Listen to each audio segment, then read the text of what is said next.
Money and time. তোমরা তো চোর। ডিজিটাল বাংলা নাম দিয়েছো পলক। সে একটা কথা বলছিল, আমরা ডিজিটাল ইন্টেলিজেন্স ব্যবহার করে দেখছি কারা কারা এই আন্দোলনের সাথে জড়িত। তুমি না, তোমার 14 পুরুষ ডিজিটাল ইন্টেলিজেন্স খুঁজে বের করে আন্দোলনের সাথে কারা জড়িত ছিল। আর আমরা তোমাদেরকে ন্যাংটো যদি করে না দেই, এই আওয়াজ দ্বিতীয়বার তুমি শুনবে না পলক। তোমাদের সম্পদ, তোমাদের টাকা কোথায় গেছে পাই পাই করেও যদি আনতে না পারি, 70% বিশ্ববাজারে ওপেন করবই করব। রাজনীতি তোমরা কাদেরকে শেখাও? আমাদের মতো লোকজন যারা চলে গেছিলাম বহু বছর আগে দেশ থেকে, তাদেরকে শেখাচ্ছ রাজনীতি। বাংলার জনগণ রাজনীতি শিখিনি এখনো। আমরা শেখাবো তোমাদেরকে রাজনীতি কাকে বলে, রাজনীতি কি, কত প্রকার ও কেমন তোমরা এখনো দেখোনি। আর এই ভারত কেন্দ্রিক রাজনীতি, ও আমি মুখটা খারাপ করতে চাচ্ছিলাম না, ও রাজনীতি এবার বাঁশের চুঙ্গা দিয়ে আমি ভরে দেব পিছন দিক দিয়ে।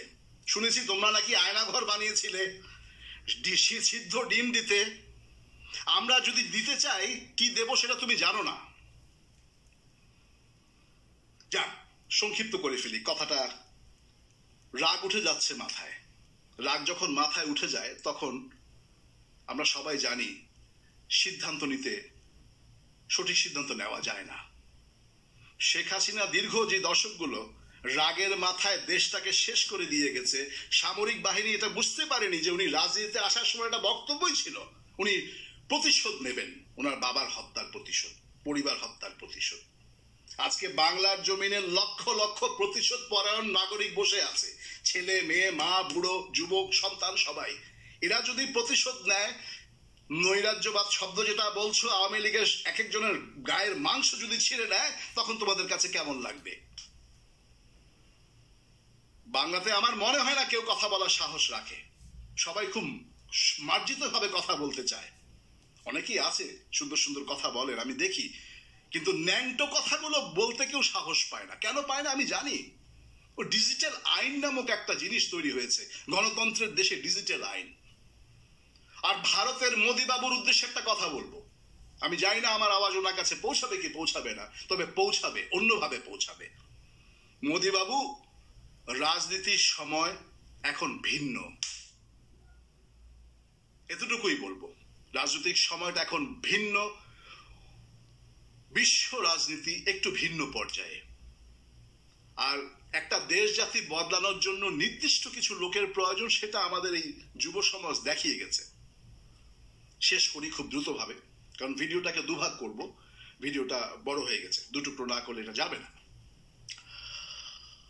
ইউটিউবে আমার পয়সা নেই যে আমি স্পেস কিনে বড় ভিডিও ছাপাবো, ফ্রি স্পেসে কথা বলছি। তোমরা আজকের ভিতরে সরকার গঠনে যাও, তথ্য প্রযুক্তি, সরি আমার বাংলা ভাষা একটু দুর্বল, আমাকে ক্ষমা করো সবাই। নিউজ মিডিয়া কভার করো, নিউজ মিডিয়া কভার করো। বাংলাদেশ থেকে বিশ্ববাজারে ভাবমূর্তি অত্যন্ত খারাপ যাচ্ছে, সেটাকে হ্যান্ডেল করো। আরেকটা কথা বলবো, অহেতুক মোবাইল দিয়ে যারা এই সোশ্যাল মিডিয়াতে সাংবাদিকতা করে বেড়াচ্ছে, এদেরকে কন্ট্রোল করা শুরু করো। This is time to rejuvenate Bangladesh. সাংবাদিকতাকে সংক্ষিপ্ত পর্যায়ে নিয়ে আসো। সঠিক সাংবাদিকতা করার যোগ্যতা যারা রাখে তাদেরকে ওপেন রাখো, বাকিদেরকে আমি বলবো না তোমরা ক্লোজ করো, বলবো তাদেরকে আপাতত বলো যে আপনারা কিছুদিন ঘুমান। শেখ হাসিনার সময় তো টিভি চ্যানেল, ছোট্ট এতটুকু একটা দেশে শত শত টিভি চ্যানেল, বাহ বাহ বাহ বাহ। আর চীনের মতো এত বড় একটা অল্প একটুর জন্য মহাদেশ হয়ে যেতে পারতো সেই দেশটা, কত সুন্দরভাবে চলছে। অথচ বিশ্ববাজার বলে বেড়াচ্ছে তারা বড় খারাপ, তারা বড় খারাপ, তারা বড় খারাপ। আরে ভাই যাও, যে থাকো ওখানে কিছুদিন, আমি ছিলাম তো, যে থাকো কিছুদিন। মানুষ অন্তত কিছু না হোক, ন্যূনতম একটা জীবনের মূল্যমান আছে তাদের। বাংলাদেশে সেটা আছে। আজকে পুলিশ, আর্মি, জনগণকে এই যে ত্রিমুখী এক ধরনের একটা শত্রুময় পরিবেশ তৈরি করে দেওয়া, এটার জন্য কে দায়ী? কে দায়ী? 2 দশক তারা যেভাবে একটা জাতিগতভাবে ব্রেইন ওয়াশ করে এসছে। আওয়ামী লীগ করে ছেলে পেলেদের বয়স কত? এটা স্বাধীনতার কি দেখেছে, এরা বঙ্গবন্ধুর কি দেখেছে? এদের অনেকের বাবা মাও তো ঠিকভাবে দেখে নাই, তারা আওয়ামী লীগ করে। এটা যেন ওই যে ফুটবল খেলার ব্রাজিল আর্জেন্টিনা পার্টি করছি আমরা, কি কারণে ভালোবাসি জানি না। শিক্ষা, এডুকেশন ব্যবস্থাটাকে খুব দ্রুত তৈরি করো সুন্দর করে। আর এই যে তথ্য প্রযুক্তির যে জগৎটুকু, ওই জগৎটুকুতে যাও, এটাকে একটু কন্ট্রোল করো। এই জিনিসটা এই মুহূর্তে অত্যন্ত জরুরি দরকার। সামরিক সরকারদের সাথে একটা কথা তোমাদের বলা উচিত যে জনগণ যখন খেপে তখন সবকিছুই ভেঙে ফেলে, এটা আপনারা দেখেছেন। কাজে ওই ভিতরে বসে যদি আবার নীল নকশা কিছু করার চিন্তা করেন যে হাসিনাকে ফিরিয়ে আনবেন, আর হাসিনার মদতপুষ্ট র বাহিনী এখন যে করার চেষ্টা করছে বাংলাদেশকে দেখানোর জন্য যে গণতন্ত্র ছিল, আমরা শাসন ব্যবস্থা সুন্দর রেখেছিলাম, কোথাও কোনো ফ্যাসিবাদী ছিল না। আরে তুমি নিজেই বড়, সবচেয়ে বড় ফ্যাসিবাদী। মুখ খারাপ করে কথা বললে নাকি মনের ভিতরটা একটু হালকা হয়, কিন্তু ভালো লাগছে না। কারণ ওই ওই ওই আমি চাই না বাংলাদেশের যুব সমাজ রাগের সময় কিভাবে রাগ কন্ট্রোল করতে হয় সেটা শিখুক আমাদের মতো বয়োজ্যেষ্ঠদের কাছ থেকে। আবারও বলবো, বাংলার জমিন থেকে খুঁজে খুঁজে রয়ের যতগুলো এজেন্ট আছে সবগুলোকে ধরো। ওদেরকে কি করবে আমি সেটা বলবো না। ওদেরকে কি তোমরা পরিশুদ্ধ করার সেলে নিয়ে যাবে? ওদেরই তৈরি করা আয়নাঘরে নিয়ে যেয়ে রেখে ওদেরকে কিছুদিন মাথা দেখবে ওদের মাথা ঠিক আছে কিনা, অথবা কিভাবে কি করা উচিত তোমরা ভালো জানো। তোমরা এত বড় ভূমিকা নিতে পেরেছো, দেশ কিভাবে চালাতে হয় এটাও নিশ্চয়ই তোমাদের জানা থাকা উচিত বলে আমি মনে করি। আর বাংলাদেশের সচিব সমাজ, যেটাকে আমি বারবার বলে এসেছি, এরা হচ্ছে বিগেস্ট মাফিয়া। এদেরকে খুঁজে বের করো, এদের ভিতরে যারা সঠিকভাবে সহযোগিতা করবে তাদেরকে চাকরিতে রাখো, বাকিদেরকে সাইড লাইনে বসিয়ে রেখে ওদেরকে বলো যে অভিজ্ঞতার ঝুড়ি থেকে তথ্যগুলো দাও তো বাবারা, কিভাবে চলতো, কিভাবে চুরি হতো। শেষ করবো আরেকটু অন্য কথায় এসে। জেনারেল ওয়াকার সাহেব গতকাল ভূমিকা ভালো রেখেছেন, খারাপ রেখেছেন, মিশ্র কথাবার্তা হচ্ছে, আমি ও সমস্ত কথাবার্তাতে যাব না। জেনারেল ওয়াকারকে আমি একটা কথাই বলবো, ভূমিকা রাখেন, এখনই আপনার সময় ভূমিকা রাখার, বায়াসড হওয়ার কিছু নেই। ইতিহাস মনে রাখে তাদেরকে যারা ভূমিকা রেখে চলে গেছে। মরতে তো হবেই, আজ মরবো, কাল মরবো, পরশু মরবো। ওই যে ছোট্ট বাচ্চা ছেলে রংপুরের, ওই তো শুরু করে দিয়ে গেল। আপনারা, আমি দীর্ঘ দশক ধরে বলে আসছি যে বাংলাদেশের দুটো বিষয় নিয়ে, এক হচ্ছে বাংলাদেশের জাতীয় সঙ্গীত, যেটা শুনলে আমার কাছে সত্যি কথা বলতে আমার কখনোই ভালো লাগে না।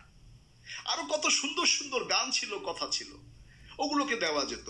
ওই লম্বা ঝোলা পড়া কলকাতার সেই রবীন্দ্রনাথ ঠাকুর, যে বাংলাদেশের ঢাকা ভার্সিটির বিরোধিতা করে এসেছিল সরাসরি ভাবে, তার কবিতা নিয়ে এসে আমার সোনার বাংলা, এটা জাতীয় সঙ্গীত হওয়া উচিত ছিল না। জাতীয় সঙ্গীতটা পরিবর্তন করো, তোমাদের উচিত জাতীয় সঙ্গীতটা পরিবর্তন করো। নতুন স্বাধীনতা, নতুন বাংলাদেশে একটা সুন্দর জাতীয় সঙ্গীত যেটা বাজার সাথে সাথে আমি যদি কুলাঙ্গারও হই বাঙালি জাতি হিসাবে, আমি যাতে দাঁড়িয়ে উঠে আমার বুকে হাত দিতে পারি, ওরকম একটা জাতীয় সঙ্গীত দাও দেখি তোমরা। আর ওই যে মিথ্যা একটা নাটক চলে আসছে দশককে দশক ধরে, 21শে ফেব্রুয়ারি হলে কিছু ফুল নিয়ে ছেলে পেলে এরা ওরা যাচ্ছে যে শ্রদ্ধা, কোথায় শ্রদ্ধা দিচ্ছ তোমরা, কিসের শ্রদ্ধা দিচ্ছ? এই নাটকগুলো বন্ধ করার সময় এসছে, নাটকগুলো বন্ধ করো এবার, যথেষ্ট হলো তো। আমার ভাইয়ের রক্তে রাঙানো, আর তোমার বাপও দেখে নাই 52তে জাফর কি কি নাম আমি জানি না, বরকত, সালাম, রফিক, নিশ্চয়ই তারা কিছু করে গেছে তো অবশ্যই। এবং তাদেরকে নিয়ে আমি একটা কথা বলবো, 47 থেকে বাংলাদেশের জন্ম কিভাবে হয়েছিল, আসলে তো 71-এ জন্ম হয়নি, 47 থেকে জন্ম হয়েছিল বাংলাদেশের, কিভাবে হয়েছিল সেটাও বলবো, ওই চ্যাপ্টারে পরে যাব। এখন এই সময়ের বাংলাদেশ, 2024-এর বাংলাদেশ, যুব সমাজ যারা ক্ষমতায় এসছো, আমি এসছই বলবো তোমাদেরকে, তোমাদের জন্য এটা সম্ভব হয়েছে। ভুল করো না, তোমাদেরকে পথভ্রষ্ট করবে সুন্দর কথা দিয়ে, এটা দিয়ে ওটা দিয়ে, অনেকেই আছে। ইভেন তোমার পরিবারের ভিতর থেকেও আসতে পারে, ইমোশনাল ব্ল্যাকমেল করতে পারে তোমাদেরকে। নো, ওটাতে যেও না। দেশ গড়ার দায়িত্ব যখন নিয়েছো পরিপূর্ণভাবে শেষ করো। জেনারেল মঈনের মতো কোনো না কোনো সময় যাতে আস্থা বলে চলে যেতে না হয়। জেনারেল মঈনকে আমি একটা চিঠি দিয়েছিলাম সেই সময়, এবং ওনার কোনো একজন এডিসি সম্ভবত আমাকে একটা রিপ্লাই করেছিল, আমার এখনো মনে পড়ে। আমরা খুব খুশি হয়েছিলাম যে বাংলাদেশকে এবার গড়বে জেনারেল মঈন সাহেব 111 করার পরে। পরে দেখলাম কি জানো, ওই যে বাংলা একটা কথা আছে, যেই লাউ সেই কদু, আর কুকুরের লেজ নাকি কখনোই সোজা হয় না, বাঁকা হয়ে গুটিয়ে চলে যায়। ফিরে আসছি আবার শেষ কথাতে। আশা করব জেনারেল ওয়াকার সাহেবকে নিয়ে অনেক মিশ্র প্রতিক্রিয়া, অনেক ইনফরমেশন আছে। 2009 বিডিআর হত্যা কেলেঙ্কারির বিষয় নিয়ে ওনার নাম এসছে, উনি সেদিন ভূমিকা রাখেননি, সেদিন হয়তো রাখতে পারেননি, হয়তো ওনাকেও বন্দুকের নল ঠেকানো ছিল, হু নোস, আমরা কেউ জানি না। কিন্তু আজকে তো উনি উন্মুক্ত। আজকে জেনারেল ওয়াকার সাহেবকে একটা কথাই বলবো, যে ছাত্ররা যারা নতুন বাংলাদেশ গড়ার জন্য ভূমিকা রাখছে, আপনি তাদের সাথে সাথে থেকে জেনারেল ওসমানী যে কাজটা করে গেছিল, মূল্যায়ন তো ওনাকে কেউ দিতে পারেনি। আমরা আপনাকে, আমি লোভ দেখাবো না, আপনাকে লোভ দেখাবার কিছু নেই, কিন্তু জেনারেল ওয়াকার সাহেব, প্রতিজ্ঞা একটা জিনিস যেটার অর্থ আপনি জানেন। প্রতিজ্ঞা যে শুধু চাকরি ক্ষেত্রে বা এমন কোনো মিশনে গেলে পরে নিতে হয় তা কিন্তু না। জীবনের পথ চলাটা একটা মিশন, সেটা আমি এই বয়সে এসে বুঝতে পেরেছি গত কয়েক বছর ধরে। প্রতিজ্ঞাটা নিজের জন্য, প্রতিজ্ঞাটা অন্যের জন্য না। আমার দাদার কথা দিয়ে শেষ করবো, উনি বলতো যে প্রতিজ্ঞা যারা করে তাদের থেকে দূরে থাকবে একটাই কারণে, কারণ প্রতিজ্ঞাটা করা হয় প্রতিজ্ঞা ভাঙ্গার জন্য। তো এই জন্যই বলছি যে প্রতিজ্ঞাটা নিজের জন্য, আরেকজনের জন্য তো না। আমি কেন জানি আমার ভিতরে একটা বিশাল বড় বুদবুদ করছে, কথাটা না বললে নয়। আমার কেন জানি মনে হয় যে আপনার ভিতরে করার মতো একটা প্রচুর প্রবণতা ছিল এবং আছে, কিন্তু কোনো কারণে আপনি পারছেন না। একটু কি নিজের সেই পর্দাটা ভেঙে চুরে বেরিয়ে এসে এই নতুন যুব সমাজের সাথে দাঁড়িয়ে দেশটাকে একটু গড়ে দিয়ে যাবেন, যাতে অন্তত 5-7-10 বছর পরে এই বাংলা নিয়ে যখন কথা হবে তখন বলা হবে জেনারেল ওয়াকারুজ্জামান উনি বলিষ্ঠ ভূমিকা রেখেছিলেন।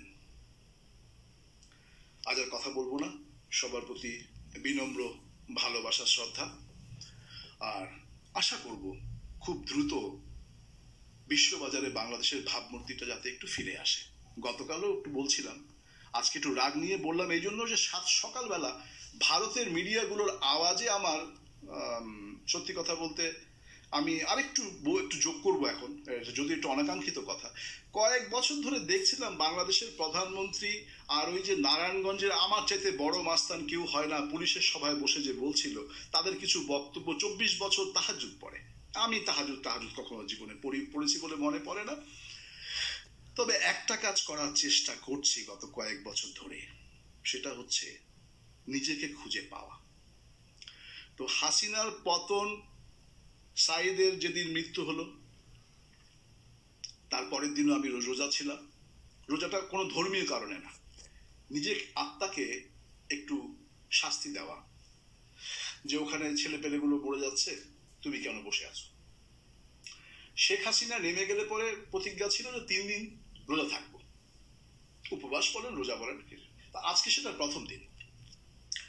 তো যে কথাটা দিয়ে জেনারেল ওয়াকার সাহেবকে উদ্দেশ্য করে কথাটা বলতে চাইছিলাম, আমার বিশ্বাস যে আপনি একটাবার একটু যদি ভালো করে নিজের দিকে তাকান, আপনি দেখবেন যে ওখানে একজন বিশাল বিশাল শক্তিশালী একজন যুবক বসে আছে, যে একটা উদ্দেশ্য নিয়ে আর্মিতে এসেছিল।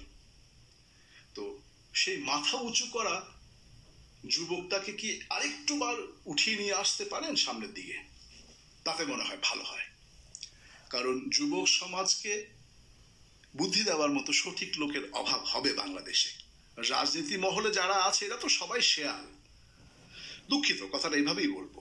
যুবক সমাজ যাতে রাজনৈতিক পরিমণ্ডলে যারা আছে এদের দ্বারা প্রভাবিত না হয়, সেটার জন্য যারা আইন শৃঙ্খলা রক্ষা করে সঠিকভাবে, তাদেরকে বড় প্রয়োজন।